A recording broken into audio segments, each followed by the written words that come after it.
तो आज हम ऐसी नमस्कार दोस्तों, आज हम बात करने वाले हैं एक ऐसी दवा के बारे में जो लगभग हर घर में यूज किए जाते हैं और आज तक हो सकता है आपने इस मेडिसिन को यूज किया होगा। तो इनके बारे में जानेंगे। वो कौन सी मेडिसिन है? वो मेडिसिन है डिस्पिरिन। डिस्पिरिन अक्सर घरों में यूज किया जाता है, हर घर में यूज किया जाता है। तो क्या आप जानते हैं कि इनके कौन कौन सा साइड इफ़ेक्ट है? क्या डिस्पिरिन लेना सही है या कोई इसका गलत है? डिस्पिरिन कितनी मात्रा में आखिर लेना चाहिए? जो लोग अक्सर यूज तो करते हैं लेकिन उनके बारे में जानते नहीं हैं। तो इन्हीं के बारे में हम लोग इस वीडियो में बात करने वाले हैं।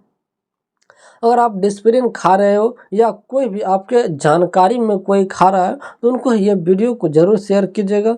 उनसे पहले हम बताते हैं कि मैं कौन हूँ। तो मैं विक्रम कुमार CMD। मैं विक्रम कुमार CMD। तो आज के इस वीडियो में हम लोग क्या क्या जानने वाले हैं इनके बारे में। तो जानते हैं सबसे पहले डिस्पिरिन आखिर है क्या या कैसे काम करते हैं, कितनी सेफ है, कौन लोग इसे नहीं लें और कौन लोग इसे ले सकते हैं, और सबसे बड़ी इसका क्या साइड इफ़ेक्ट हैं और ये कितनी खतरनाक हो सकते हैं। आज की इस वीडियो में हम डिस्पिरिन की पूरी सच्चाई जानेंगे आसान भाषा में। वीडियो बहुत यूजफुल होने वाली है, इसलिए अंत तक जरूर देखिएगा। अब बात करते हैं हम लोग डिस्पिरिन क्या है। डिस्पिरिन एक पेन किलर टैबलेट है जिसका मुख्य इंग्रेडिएंट है एस्पिरिन, यानी कि एस्पिरिन है। तो एस्पिरिन दुनिया की सबसे पुरानी और सबसे फेमस मेडिसिन में से एक है। इसका मतलब कई दशकों से हो रहा है। डिस्पिरिन का उपयोग मुख्यतः इन समस्याओं में किया जाता है जैसे सिर दर्द, बुखार, बदन दर्द, हल्का दर्द या फिर सर्दी जुकाम में डिस्कम्फर्ट। कुछ केसेस में तो एस्पिरिन डॉक्टर हार्ट पेशेंट को भी देते हैं, लेकिन वो अलग डोज और अलग पर्पज के लिए होता है। यानी हर डिस्पिरिन हेल्थ हेडेक टेबलेट नहीं,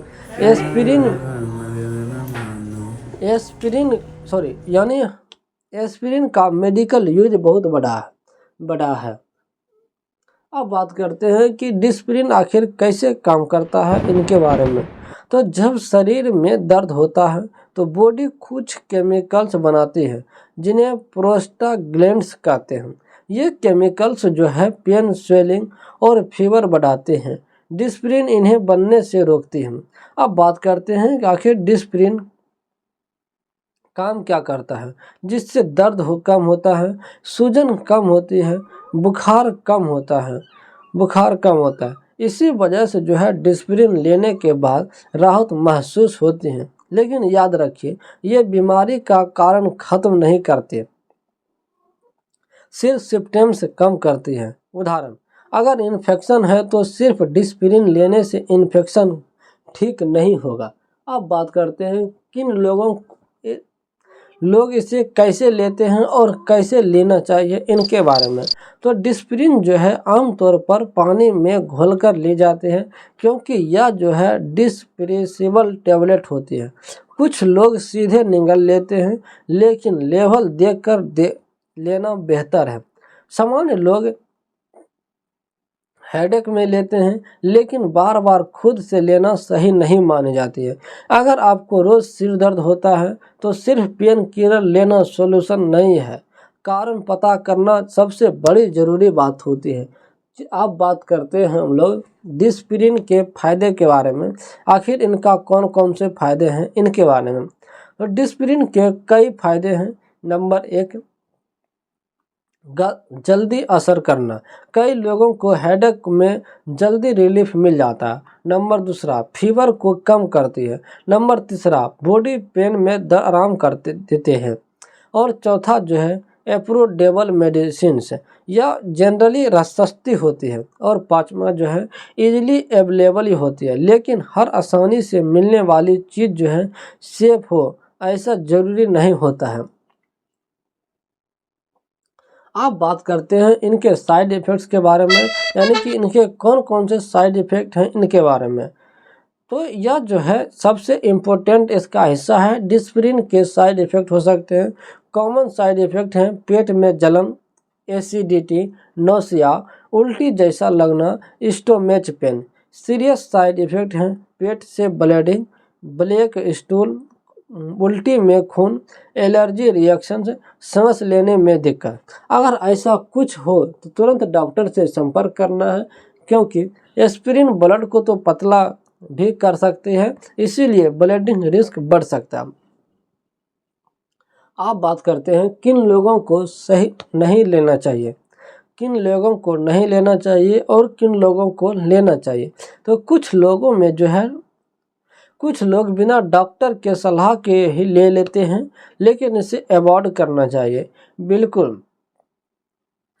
स्टोमच अल्सर वाले लोग जिनको ब्लीडिंग प्रॉब्लम है। नंबर तीसरा, अस्थमा पेशेंट, कुछ लोग में एस्पिरिन से अस्थमा ट्रिगर हो सकते हैं।